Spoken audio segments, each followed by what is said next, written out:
Baiklah, salam Malaysia Madani dan tentunya kita bersama lagi dalam program Ruang Bicara yang dibawakan kepada anda di Bernama TV, dan sudah pastilah hari ini juga kita memilih satu topik, satu isu yang mungkin jarang dibincangkan tapi merupakan satu topik ataupun isu yang begitu penting sebenarnya, dan kita akan sembang-sembang berkaitan dengan topik ini bersama seorang tetamu yang cukup istimewa yang sudah pun sebenarnya berada di studio Ruang Bicara ini bersama dengan saya. Baiklah, topik yang menjadi pilihan kita di program Ruang Bicara hari ini ialah potensi industri pelancongan Islam di Malaysia. Dan kita ingin mengucapkan jutaan terima kasih dan juga selamat datang kepada tetamu yang sudah pun bersiap sedia bersama dengan saya. Jadi jutaan terima kasih banyak-banyak Encik Nizran Nordin yang merupakan Ketua Pengarah di Pusat Pelancongan Islam ataupun ITC. Jadi Tuan Nizran, apa khabar? Khabar baik, Datuk. Terima kasih banyak. Ini pertama kali ya bersama dengan kami di program Ruang Bicara? Ya, pertama kali dalam program ni. Okay. Amat berusaha hati, amat honored lah. Ya, saya juga berterima kasih atas kesudian Tuan Nizran untuk bersama dengan kami. Macam saya katakan, ini merupakan topik yang jarang-jarang sebenarnya dibincangkan, dan mungkin ramai juga yang tak mengetahui sebenarnya tentang kewujudan Pusat Pelancongan Islam itu sendiri. Tadi pun kawan saya telefon, Pusat Pelancongan Islam ni di bawah Motek ke? Jadi inilah pencerahan yang akan kita perolehi daripada Tuan Nizran Nordin, Ketua Pengarah Pusat Pelancongan Islam. Dan saya ingatkan juga kepada anda yang mungkin sudah mengikuti Ruang Bicara hari ini, anda juga sebenarnya diberi ruang dan juga peluang untuk bertanya apa saja berkaitan dengan topik yang kita pilih hari ini. Jadi jangan lupa, seperti biasalah, kita menyediakan dua talian kepada anda, iaitu di 032604 0155 dan satu lagi talian tentunya di 032694 0155. Baik, mungkin menarik jugalah, ramai yang mungkin tidak sedar dan tidak mengetahui bahawa bulan pelancongan Islam sebenarnya telah pun dilancarkan, dan ianya bermula pada 21 hari bulan Ogos yang lalu dan dikatakan akan berakhir sehinggalah 30 hari bulan September nanti. Jadi ini juga merupakan program yang dianjurkan oleh Pusat Pelancongan Islam. Tapi barangkali bila kita bercakap tentang Pusat Pelancongan Islam itu sendiri, saya nak dapatkan satu pencerahan daripada Tuan Nizran sendirilah tentang ITC itu sendiri, Tuan. Silakan. Okay. Baik, Datuk. Islamic Tourism Center lah nama berdaftar entiti kami. Adalah suatu agensi, sebuah agensi di bawah Kementerian Pelancongan Seni dan Budaya. Agensi ini adalah antara beberapa agensi yang wujud di bawah MOTEC. Ya, and objektif utama ITC adalah untuk melengkapi kerja-kerja Kementerian Pelancongan dan juga Tourism Malaysia dalam menerima pelancong yang masuk ke dalam Malaysia. Okay. Dengan spesifik lagi, mandat utama ITC adalah untuk fokus kepada pelancong yang beragama Islam. Ya, generally yang pelancong Muslim.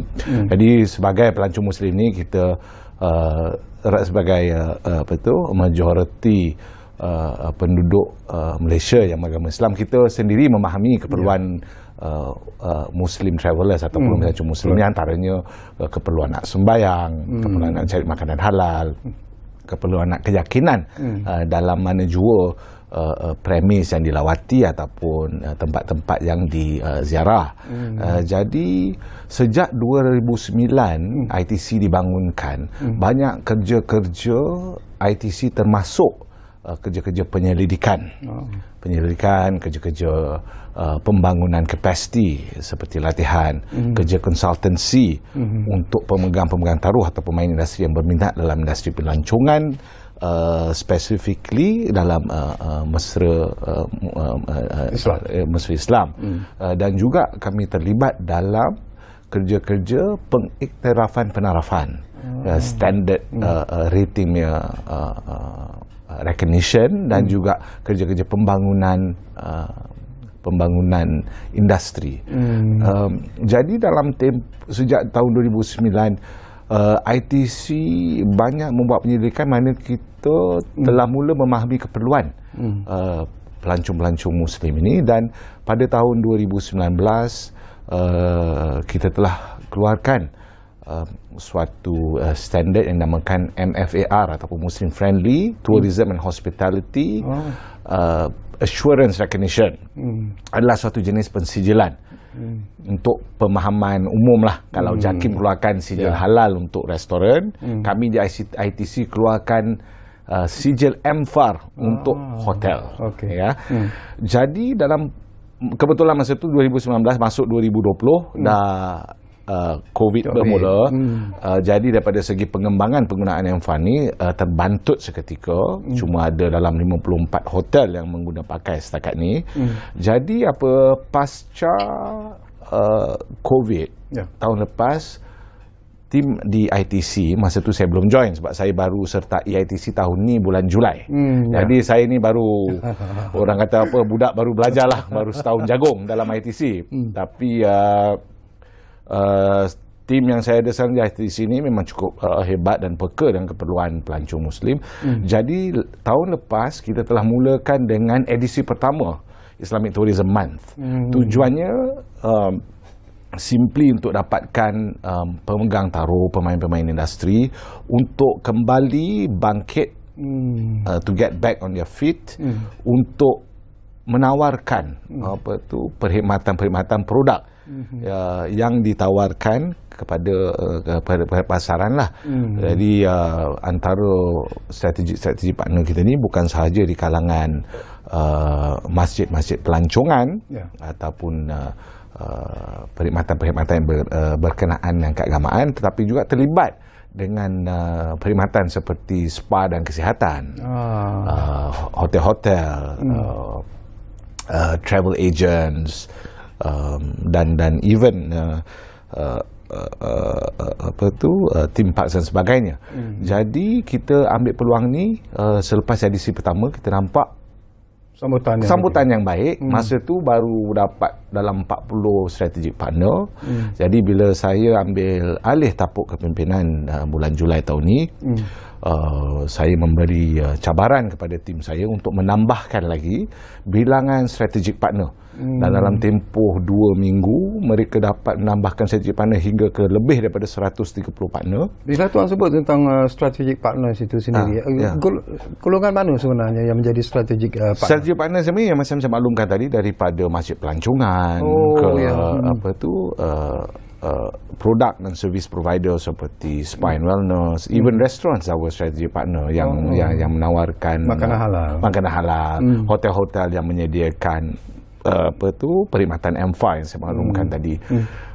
Jadi dalam tempoh sebulan ni kami telah membuka ruang kepada strategic partners ni untuk memberikan tawaran. Untuk contohnya masjid pelancongan kita beri bimbingan, guidance untuk mereka laksanakan Mosque Open Day, di mana dalam acara ataupun event Mosque Open Day ni, pihak masjid telah membuka pintu untuk pelawat-pelawat datang melawat ke masjid-masjid ini, bukan saja di kalangan Muslim tapi ada juga non-Muslim saja. So kita pintu terbuka untuk pelancong-pelancong datang. Jadi kita lihat banyaklah sambutan dari segi masjid-masjid lama yang mempunyai nilai sejarah warisan daripada abad ke-19 yang dibangunkan, dibina, seperti Masjid Bandar Kuching, Masjid Jami' di KL. Itu semua mendapat perhatian. Itu semua mendapat perhatian. Jadi saya lihat potensi pelancongan Islam ni terselah apabila kita laksanakan bulan pelancongan Islam yang seperti Datuk tanyakan tadi lah. Bila dia sebut tentang potensi ini, sesuatu yang penting sebenarnya. Mungkin ramai yang melihat isu ini sebagai sesuatu yang ialah dianggap perkara biasa sebenarnya. Tetapi sebenarnya bila kita bercakap tentang pelancong-pelancong Muslim yang ingin datang ke negara kita sebagai pelancong itu sendiri, apakah Tuan Nisram melihat bahawa jumlahnya sebenarnya cukup besar, potensi marketnya juga cukup luas sebenarnya? Potensi market cukup luas kalau kita tengok kepada potensi universe yang kita boleh serve ataupun memberi perkhidmatan sepenuhnya. Dalam tahun 2028 jangkakan bilangan populasi Muslim akan mencapai hingga 2 bilion. 2 bilion is total many. And anggaran yang akan menyumbang kepada industri pelancongan dunia sendiri akan mencecah sehingga 230 juta penduduk. So Datuk bayangkan sendiri potensi yang Malaysia boleh tap sebab industri pelancongan ni memberi immediate impact kepada ekonomi sebuah negara, ekonomi kita sendiri. Betul. Contohnya lah Datuk, bukan saya kata kita menjemput pelaburan asing sebagainya. Yes, it's very good, it's sustainable, satu yang mampan, tetapi impact dia kita akan nampak selepas tahun 2 tahun sebab keperluan untuk mendapat kelulusan sebelum investment tersebut dikecapi, direalisasikan. Tetapi kalau kita promote industri pelancongan ni, tahun depan kalau kerajaan dapat meningkatkan, melipat gandakan bilangan pelancong yang masuk dengan contribution daripada pelancong Muslim yang lebih kurang anggarannya 20% bagi setiap 100 pelancong yang masuk ke Malaysia, the impact is immediate. Impact yang kita akan dapat immediate sebab apa yang dibelanja. There is a figure about travel receipt dalam RM3,000 lebih bagi setiap pelancong yang masuk. Jadi Datuk kira sendiri the impact is immediate. It is low hanging fruit dan it is sesuatu yang kepimpinan saya sendiri, saya punya menteri dan timbalan menteri dan juga KSU sendiri yang menggalakkan semua agensi untuk push, untuk memastikan kita berjaya untuk mengembalikan bilangan pelancong yang masuk ini ke tahap pra-Covid. Kalau kita lihat kepada sesuatu yang lebih penting dan juga menarik sebenarnya, selain daripada menteri dan timbalan menteri yang terlibat, kita juga merasa bersyukur dan kagum sebenarnya dengan langkah-langkah dan juga tindakan-tindakan yang diambil oleh Yang Amat Berhormat Perdana Menteri sendiri, Datuk Seri Anwar Ibrahim, sebagai satu contoh yang cukup positif sebenarnya. Hubungan yang begitu baik dengan negara-negara Arab, terutamanya dengan Arab Saudi sebagai satu contoh. Apakah ini sebenarnya akan memberikan satu lagi kesan ataupun impact yang lebih positif sebenarnya bila kita bercakap tentang kemasukan pelancong-pelancong Muslim ke negara kita? Tepat sekali Datuk, sebab pra-Covid memang kita akui even rata-rata 5 negara utama pelancong ke luar negara adalah semua negara-negara dari Middle East. Nombor 1 being Saudi, start silap saya, dan kemudian followed by Qatar dan sebagainya. Jadi hubungan yang dibina oleh Perdana Menteri, yang disambungkan oleh Perdana Menteri, amat penting untuk memastikan kelangsungan dan kemampanan daripada segi aliran pelancong yang masuk ke negara kita. Sebab Datuk kalau tengok competition is real daripada jiran-jiran serantau kita, seperti yang kita sudah maklum, macam negara jiran kita, Bangkok sendiri mempromosikan pelancong Muslim yang masuk ke negara mereka. Jadi it is one area that kami di Islamic Tourism Center untuk memastikan building blocks yang kita bina mampu memberi mampu retain ataupun mengekalkan pelancong-pelancong yang terus datang ke Malaysia.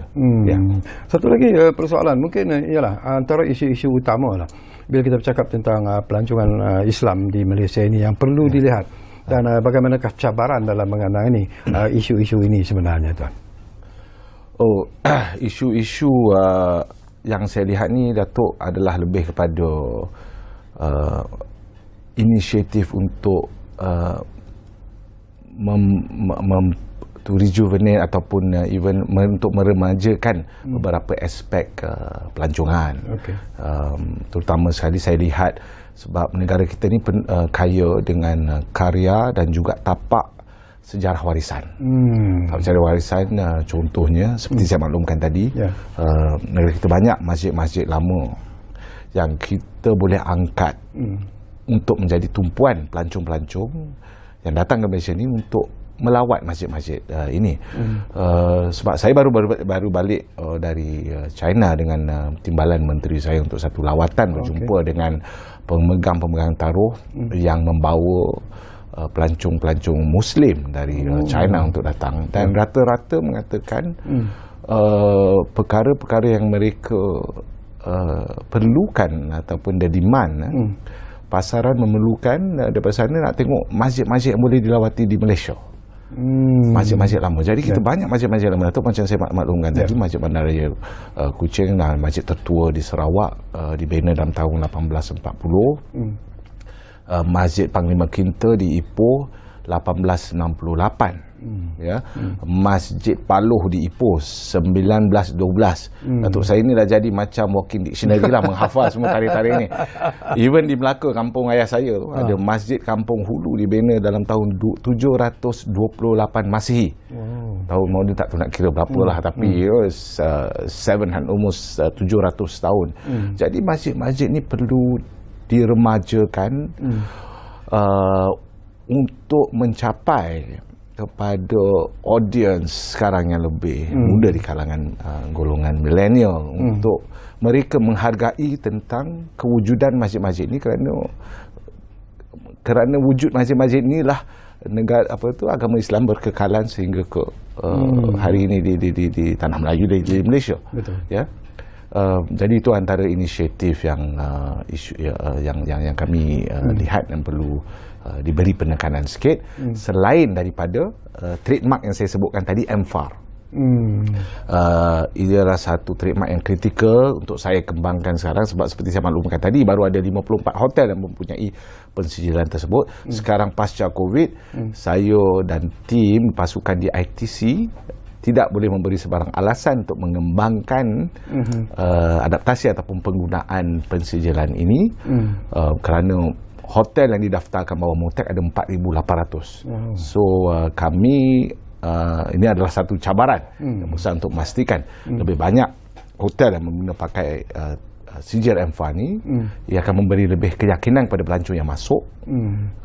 Apabila duduk di hotel-hotel ni boleh yakin tanpa was-was apabila menggunakan kemudahan-kemudahan sama ada untuk solat, untuk makan dan sebagainya. Tapi setakat ini timbul tak komplain atau perungutan daripada pelancong-pelancong Muslim yang datang ke negara kita ini, yang mungkin tidak mendapat layanan yang sewajarnya daripada hotel-hotel yang terlibat dalam program Islamic Tourism Month ini sendiri, tuan? Setakat ini belum ada komplain yang kami terima ataupun ketahui, Datuk. Tetapi tak semestinya kita patut mengambil perkara tersebut sebagai sesuatu yang boleh diabaikan saja. Jadi sebab itu pengiktirafan ini perlu dikembangkan lebih lagi untuk mencapai matlamat yang diinginkan.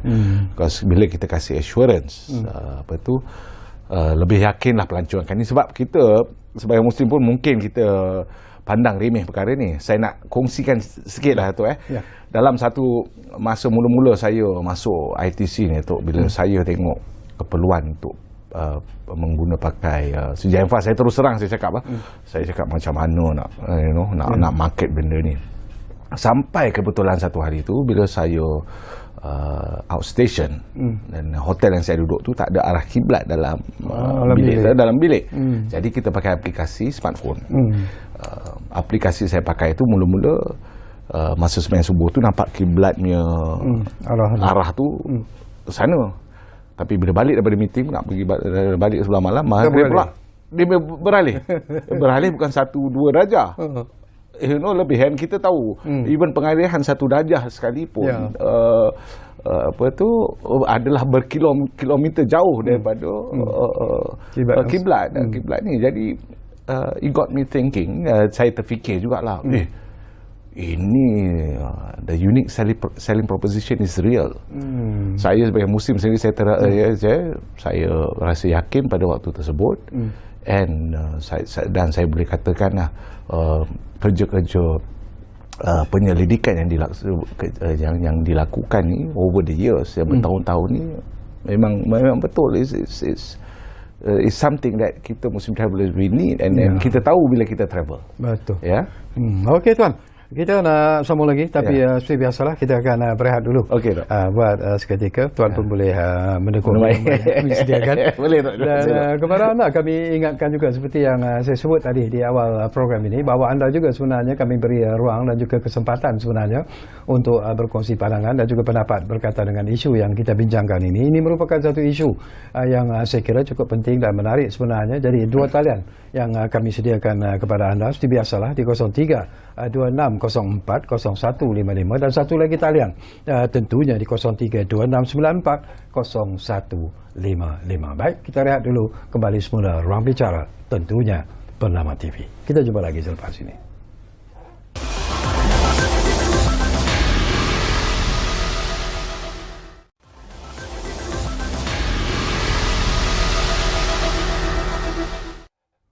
Okey, kita kembali semula ke ruang bicara ini. Masih lagi bercakap tentang topik yang cukup menarik dan penting, iaitu potensi industri pelancongan Islam di Malaysia, dan tentunya kita masih lagi bersama dengan tetamu yang juga saya anggap cukup istimewa sebenarnya, iaitu Tuan Nizran Nordin yang merupakan Ketua Pengarah di Pusat Pelancongan Islam ataupun ITC.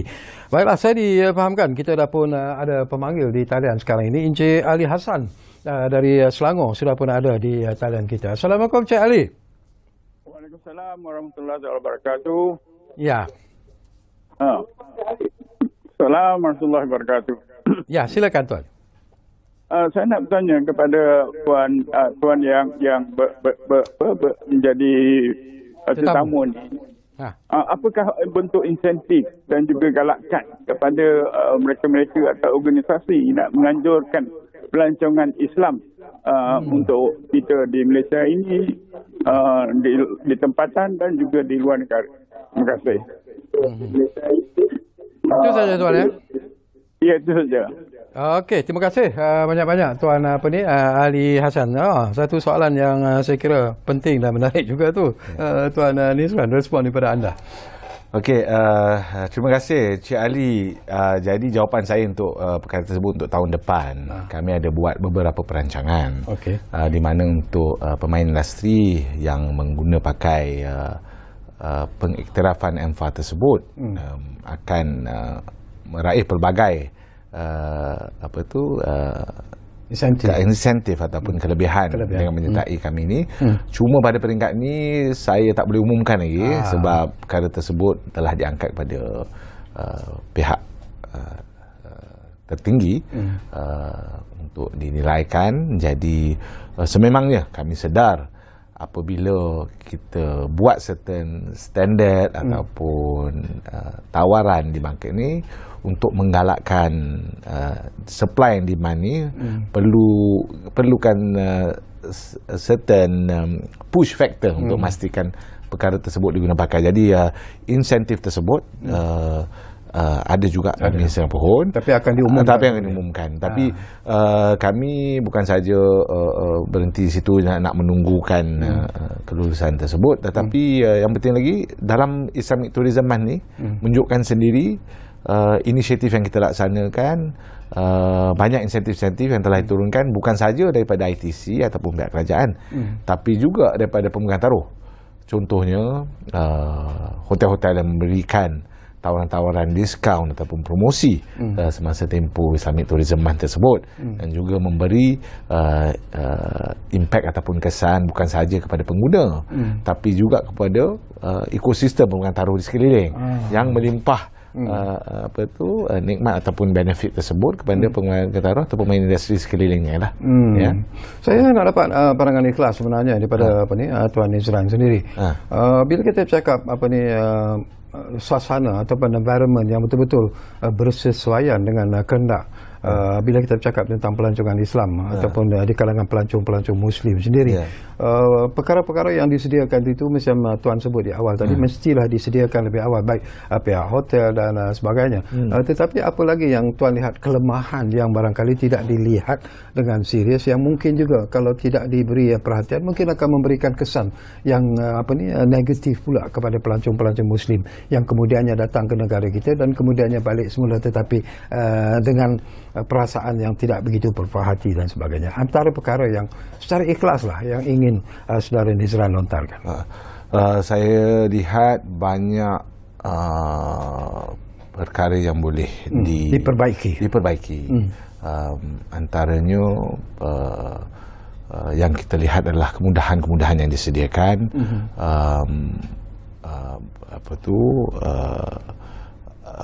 Dan juga daripada segi kebersihan, dan juga kita sendiri dapat lihatlah laporan-laporan yang keluar is nothing to hide. Jadi improvement ataupun penambahbaikan ini penting daripada segi penjagaan kemudahan-kemudahan dan juga kebersihan yang untuk di tempat-tempat lokasi pelancongan ni lah. Ya. Selain daripada itu, untuk pelancong Muslim sendiri, feedback ataupun maklum balas yang kami peroleh daripada trip ke China baru-baru ni, mendapati kebanyakan pelancong Muslim dari China ini sendiri memerlukan mencari-cari lebih banyak restoran yang diteraf lah. Bukan kata no pork no lard punya restoran Datuk, tapi yang betul-betul ada pengiktirafan halal ni. Jadi saya baru-baru ni ada hadir ke persidangan Mihaz dan saya nampak inisiatif JAKIM untuk memberi kelulusan tempoh 30 hari ini adalah satu peluang keemasan untuk pemain-pemain industri dalam bidang penyediaan makanan ataupun restoran ni untuk mengambil peluang ni untuk memohonlah. Jadi sebab di bahagian industri pelancongan ni kita tak boleh work alone. Kita kena tengok di entire ekosistem yang perlu support untuk ni. Jadi keperluan ni amat penting dan serius untuk kita memberilah keyakinan kepada pelancong Muslim yang datang ke Malaysia. Ya. Bila tuan sebut tentang pelancong Muslim, ialah macam tuan sebut tadilah, Malaysia sendiri mencatatkan angka yang amat membanggakan apabila dikatakan bahawa 2.12 juta pelancong Muslim telah pun berkunjung ke negara kita, dan nilai perbelanjaan pula dicatatkan sebanyak 5.37 bilion ringgit. Jadi ini jumlah yang mungkin besar sebenarnya, tetapi apakah tuan melihat bahawa sebenarnya kita ada lagi ruang dan juga peluang untuk memperolehi lebih ramai lagi pelancong-pelancong daripada luar negara, sekiranya dari aspek promosi, dari aspek kerjasama itu dapat diwujudkan. Jadi apa keyakinan yang diperlukan sebenarnya untuk mencapai matlamat ini? Ya, untuk mencapai matlamat ini, Datuk, saya rasa kita kena tengok di mana kenapa kita boleh capai sampai tahap tersebut, iaitu 2.2 juta pelancong Muslim yang masuk ke Malaysia ni. Antara yang saya lihat mungkin yang menjadi tarikan adalah kerana kejayaan Malaysia untuk menduduki tempat pertama dalam the Global Muslim Travel Index ataupun indeks pelancongan Muslim Global yang dikeluarkan oleh Crescent Rating bersama Mastercard. Malaysia telah menduduki tempat pertama dari tahun 2015 selama 8 tahun berturut-turut sehingga tahun ini, tahun 2023. Ada satu tahun ni masa tempoh COVID, tak ada pengiktirafan diberikan. Selain itu, Malaysia juga memenangi destinasi Muslim terbaik dalam Halal Travel Awards untuk tahun 2023 dan juga destinasi mesra Muslim wanita terbaik untuk tahun 2023. Jadi bila ada pengiktirafan sebegini, Datuk, memberi keyakinan kepada pelancong asing Muslim yang untuk tengok Malaysia ini sebagai satu tanda aras, benchmark dalam melawati dan memberi keyakinan kepada pelancong-pelancong Muslim untuk datang ke Malaysia. Jadi dengan kewujudan ataupun keupayaan Malaysia untuk mengungguli kedudukan sebegini seberapa lama, memberi keyakinan and hence kemasukan pelancong yang banyak dalam tempoh tersebut lah. Jadi selain daripada itu, Datuk, saya tengok perkara-perkara yang lain yang boleh memberi keyakinan ni adalah di mana kita boleh memastikan kita terus maintain ataupun memastikan Malaysia tetap di tangga teratas dalam GMTI tersebut. Jadi saya sendiri terpanggil untuk saya telah pergi berjumpa dengan organizer tersebut untuk buat menganalisa, bukan nak melobi untuk suruh maintain tahun depan, untuk menganalisa di mana ruang yang kita boleh buat improvement. Dan saya telah mengenal pasti ada 7 subsektor dalam penilaian tersebut yang kita boleh improve, antaranya melibatkan heritage ataupun warisan sejarah, yang melibatkan awareness, yang di mana kita ada mendapat penilaian ataupun permarkaan yang rendah, dan ada lagi 5 faktor. This one trade secret lah tu, takut kita punya kompetitor di luar dengar. Jadi daripada segi untuk memastikan kita dapat maintain ataupun dapat kekal di nombor 1, jadi saya buat penilaian tersebut dan saya telah angkat kepada bos-bos saya untuk memastikan, sebab ITC sendiri tidak boleh bekerja seorang untuk memastikan kita tak maintain, sebab ada subkategori tersebut melibatkan bidang kuasa ataupun kerja-kerja rakan-rakan agensi kami lain di bawah MUTEK.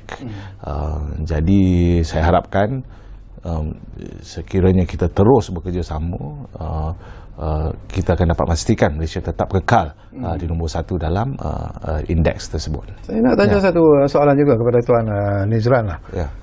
Ini ramai juga yang membangkitkan kemasukan ramai pelancong-pelancong daripada luar negara khususnya lah, termasuklah pelancong-pelancong Muslim sendiri, adalah kerana kedudukan mata wang kita yang dikatakan rendah jika dibandingkan dengan dolar Amerika sebagai satu contoh lah. Tetapi ialah mungkin ianya menggelisahkan di kalangan rakyat kita, rakyat tempatan. Tetapi untuk pelancong-pelancong ini merupakan semacam satu kelebihan ataupun satu keistimewaan sebenarnya, dan juga kemudahan untuk mereka datang ke negara kita, melancung ke negara kita dengan nilai wang mereka yang mungkin jauh lebih tinggi daripada nilai ringgit yang ada sekarang ini. Apakah itu advantage to us sebenarnya?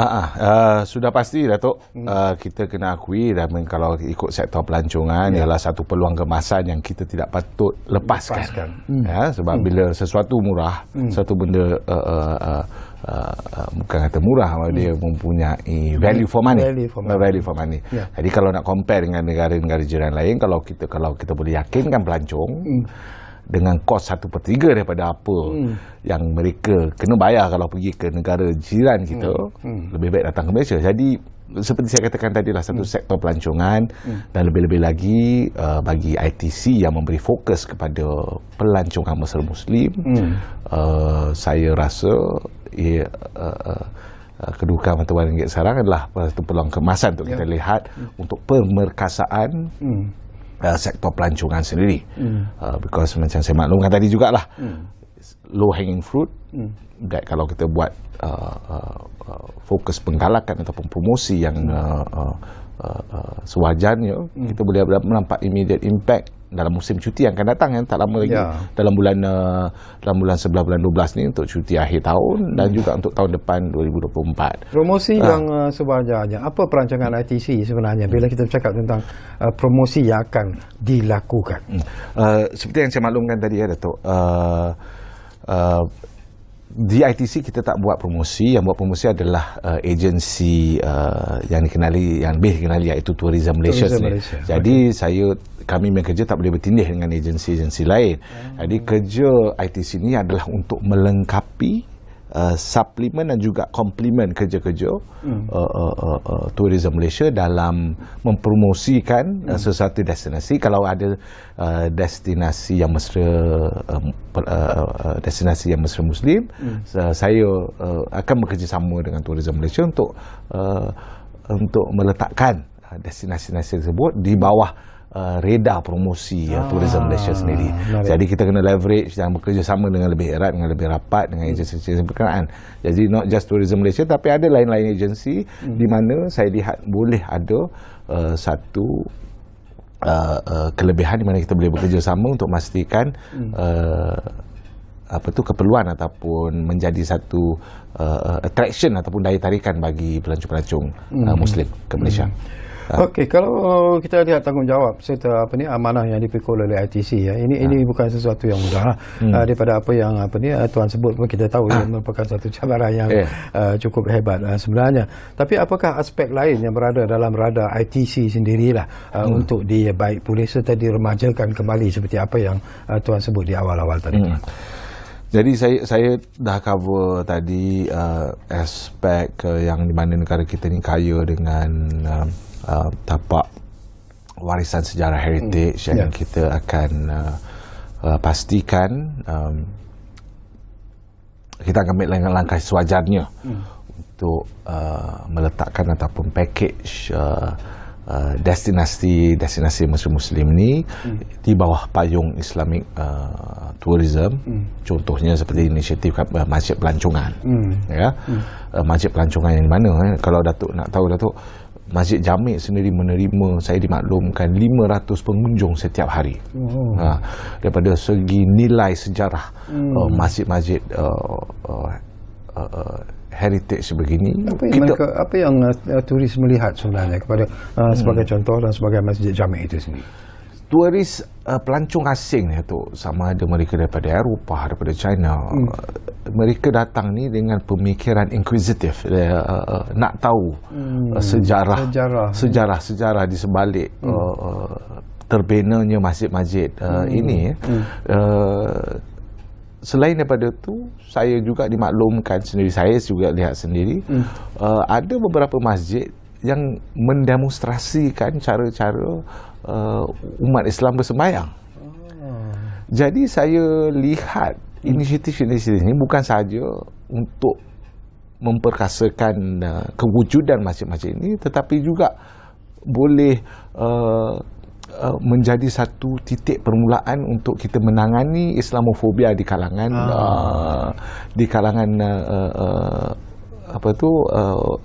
pelancong-pelancong asing, seperti Perdana Menteri kita sendiri telah membangkitkan perkara ini.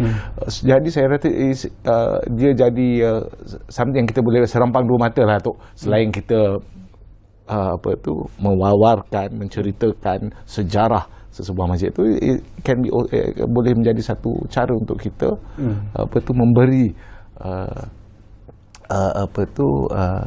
manifestasi atau menunjukkan betapa indahnya agama Islam ini. Sebelum kita berehat buat kali terakhir, satu soalan memerlukan jawapan yang pantas juga daripada Tuan Nizran. Apakah mereka kagum sebenarnya dengan cara hidup rakyat Malaysia ini? Walaupun kita berlainan agama, berlainan bangsa, tetapi kita boleh hidup dalam satu situasi yang cukup aman dan harmoni. Apakah itu juga menjadi kelebihan untuk menarik pelancong-pelancong luar, terutamanya pelancong-pelancong Muslim, untuk berada di negara kita? Ya, sudah tentu, Datuk. Kalau kita tengok, kita bukan saja kaya daripada segi pelancongan, tapi juga daripada segi kebudayaan dan seni. Kebudayaan seni ini yang terbina dari pelbagai kaum Melayu, Cina dan India, dan juga Sabah dan Sarawak. Kepelbagaian ini memberi keyakinan ataupun memberi satu daya tarikan kepada pelancong untuk melihat kita ini negara Muslim, tapi kita masih menerima dan masih bersatu padu dengan kaum-kaum dan rakyat yang berlainan agama. Betul. Okey, Tuan Nizran, kita berehat buat kali terakhir dan kembali nanti. Tak banyak lagi masa yang tinggal, tapi insya-Allah akan ada lagi persoalan-persoalan yang sempat saya kongsikan bersama dengan tetamu kita di studio, iaitu Tuan Nizran Nordin, Ketua Pengarah Pusat Pelancongan Islam ataupun ITC, dan tentunya kita masih lagi bercakap tentang potensi industri pelancongan Islam di Malaysia. Kita jumpa selepas ini.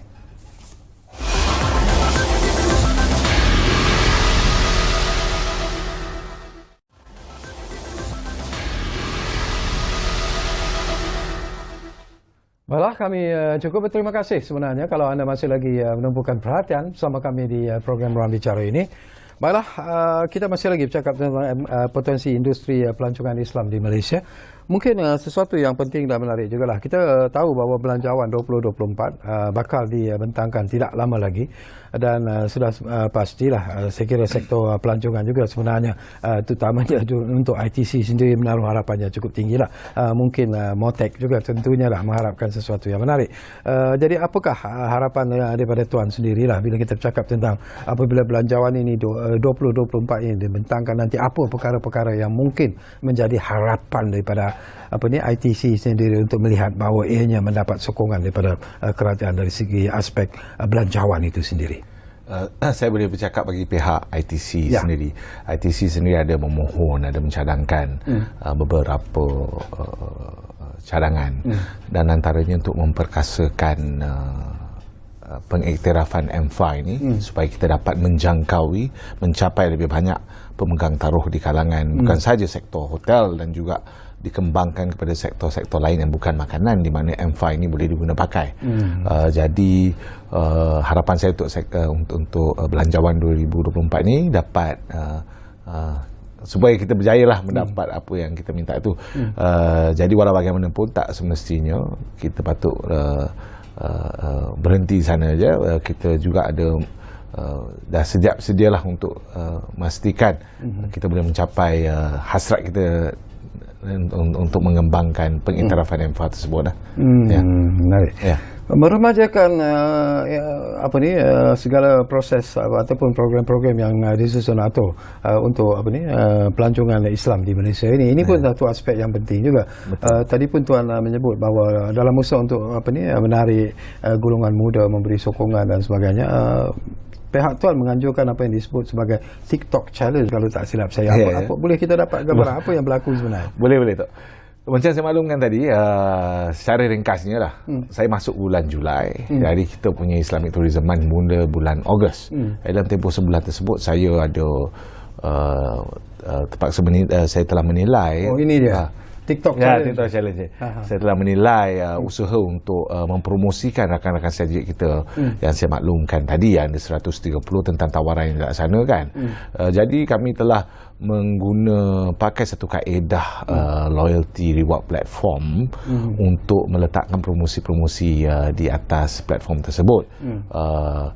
Tapi apa daya tarikan untuk kita mendapatkan rakyat secara amnya untuk terlibat dalam menggunakan ataupun menggunakan tawaran-tawaran yang telah diketengahkan. Jadi kalau saya tanya staf ataupun pengurusan di peringkat umur saya ni, semua kata letak je lah promosi di sana. Tapi bila tanya anak muda di kalangan staf ni, telah memberi satu idea, bos cuba buat TikTok. Kita buat satu TikTok challenge. Dan kami nampak keberkesanannya bila secara ringkasnya hashtag Discover MFA, di mana adalah salah satu keperluan untuk letaknya, telah mencapai lebih daripada 800,000 views. Jadi saya cerita sikitlah TikTok challenge ni apa yang peserta nak buat. Peserta yang nak menikmati sebarang tawaran daripada rakan strategik kami, sama ada nak dapat diskaun daripada Spine Wellness ataupun promosi daripada restoran-restoran tersebut, apa yang dia kena buat, dia cuma kena create satu video yang kurang daripada 60 saat tentang proses dia menikmati tawaran yang telah ditawarkan rakan strategik ni, dan masukkan dalam upload dalam TikTok. Dan seterusnya ada hashtag yang dia kena letak, iaitu hashtag Discover MFA dan hashtag Experience ITM 2023, ITM being Islamic Tourism Month 2023. Jadi dengan promosi tersebut kita dapatkan influencer untuk tolong kita promotekan benda-benda ni semua. Dan kita pasti ini adalah saluran yang generasi terkini lebih peka untuk respon daripada saluran-saluran tradisional yang mungkin lebih address kepada different generation kan. Jadi bila kita lihat perkara ini, kita nampak keberkesanannya daripada mana ada beberapa restoran yang telah melaporkan kepada kita yang mereka telah dapat limpahan daripada promosi yang kita adakan. Jadi promosi ini bukan sahaja untuk di kalangan restoran ataupun hotel-hotel yang turut serta dengan kita, tapi juga di kalangan rakan strategik lain yang terlibat dalam perkhidmatan seperti spa and wellness, dan juga rakan strategik kita di kalangan masjid pelancongan yang mendapat orang kata attention ataupun perhatian daripada promosi aktiviti yang dijalankan. Tapi apa yang lebih penting dalam TikTok Challenge ni, kita tawarkan untuk 30 peserta tertinggi ni mendapat hadiah bernilai RM1,000 seorang satu dalam bentuk prepaidnya Mastercardnya cash card. Ya, jadi selain tu, tapi hadiah nombor 1 ni terbaik sikit lah tu, dapat cruise. Cruise yang mesra Muslim ya, untuk 3 hari 2 malam untuk couple lah. Ya, jadi ada hadiah-hadiah lain lagi. Kalau nak penonton-penonton nak tengok, boleh layari laman sesawang kita, iaitu www.itm2023.itc.gov.my. Ya. Okey, selain daripada yang tuan sebut tentang TikTok Challenge itu, dan terbukti bahawa ianya mendapat sambutan yang cukup hebat, terutamanya daripada young generation atau anak-anak muda kita. Apa lagi yang bermain di minda tuan sebenarnya yang mungkin boleh difikirkan dalam usaha untuk menarik anak-anak muda kita ini supaya sama-sama melibatkan diri dalam sektor pelancongan Islam di Malaysia ini, tuan? Jadi saya lihat inisiatif lain mungkin yang boleh melibatkan anak-anak muda untuk turut terlibat dalam pembangunan package pelancongan mesra Muslim yang lebih up to date. Contohnya macam saya maklumkan tadi, ada usaha kami untuk memperkasakan lagi masjid pelancongan ni, tapi mungkin ada cara di mana anak-anak muda boleh fikir apa yang kita boleh buat untuk memperkasakan lagi perkara ni. Mungkin bukan saja daripada penggunaan saluran social media, tapi juga mungkin daripada segi penggunaan teknologi moden terkini. Mungkin dalam bentuk virtual reality dan sebagainya. Jadi penggunaan teknologi terkini juga boleh memainkan peranan penting untuk mencapai kepada generasi anak-anak muda, generasi muda, the younger generation, untuk really lihat sendiri dengan tawaran apa yang boleh ditawarkan dalam pelancongan mesra Muslim ni. Saya juga kadang-kadang mendapat perbandingan sebenarnya, tuan. Kalau kita fikirkan tentang pelancongan Islam itu sendiri, saya tiba-tiba terfikirlah, kenapa orang suka pergi ke Dubai misalnya, walaupun ialah kita tahu itu negara Islam juga sebenarnya, tetapi kenapa mereka suka pergi ke Dubai jika dibandingkan ke negara-negara Islam yang lain? Apa yang membezakan sebenarnya daripada your own experience? Saya punya own experience, saya mungkin lihat Dubai ni lebih kepada tawaran pelancongan yang lebih moden. And it's a different offering lah daripada apa yang ditawarkan oleh Dubai. Jadi kalau nak tengok Malaysia ni, kita pun ada kita punya kekuatan sendiri yang saya maklumkan tadi. Kekuatan kita adalah dalam ikut pelancongan, kekuatan kita dalam tapak warisan bersejarah, daripada seni dan budaya. Kita nak pergi pulau, Malaysia ada pulau. Kita nak masuk hutan, boleh pergi ke Taman Negara. Nak masuk gua, ada Gua Niah di Sarawak. Kita nak panjat gunung, ada Gunung Kinabalu. Nak pergi shopping, ada Pavilion, ada KLCC. Macam-macam kita ada. And saya rasa Malaysia daripada segi apa yang kita boleh tawarkan cukup hebat, Datuk. Jadi cuma kita nak kena tunjukkan atau sediakan kemudahan mesra Muslim yang mana yang boleh memberi keyakinan kepada orang. Betul. Give Malaysia a chance. Okey. Tinggal 2 minit saja lagi, Tuan Nizran. Jadi ialah kata-kata terakhir dan juga seruan yang ingin Tuan Nizran sampaikan bila kita cakap tentang potensi industri pelancongan Islam di Malaysia kepada semua yang sedang menyaksikan program ini. Silakan Tuan. Secara ringkas, Datuk, industri pelancongan Islam, Muslim ini penting untuk kita bangunkan dan bina di Malaysia ni, untuk juga menepati cita-cita ataupun hasrat YB Menteri saya dan juga Timbalan Menteri yang ingin menjadikan Malaysia sebagai umrah hub. Jadi kalau kita nak jadi umrah hub, kalau kita tak ada this building blocks in place untuk menyediakan, memberi keyakinan kepada pelancong, mungkin kita belum sampai ataupun belum ready ataupun tidak tersedia untuk menyediakan ni. Jadi saya sediakan jawapan ni di akhir-akhir ni sebab saya rasa pembangunan atau pembinaan industri pelancongan Muslim ni penting dan perlu diberi perkenan pengembangan secara menyeluruh di seluruh negara itu. And deep in your heart, saya percaya Tuan cukup yakin bahawa segala apa yang dirancang oleh Motek bersama-sama dengan ITC sendiri akan mencapai matlamatnya jika ia mendapat kerjasama yang jitu daripada semua pihak. Betul, Datuk. Tanpa kerjasama, no man is an island. Kami di ITC tak boleh bekerja perseorangan. And the universe adalah luas. Muslim 2 bilion, pelancong Muslim 230 juta. Kita nak capai, kita nak attract that huge market yang besar yang ada spending power yang cukup kuat. Jadi kita tak patut lepaskan peluang kemasan inilah, Datuk, Malaysia.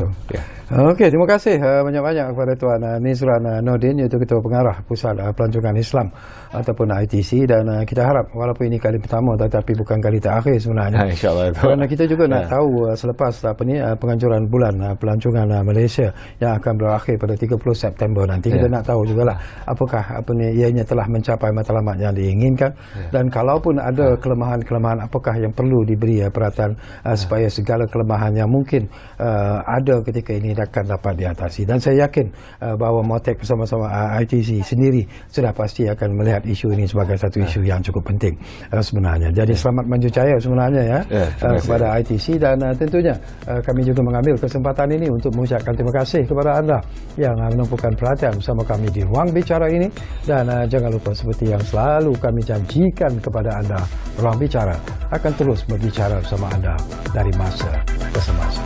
Kita jumpa lagi.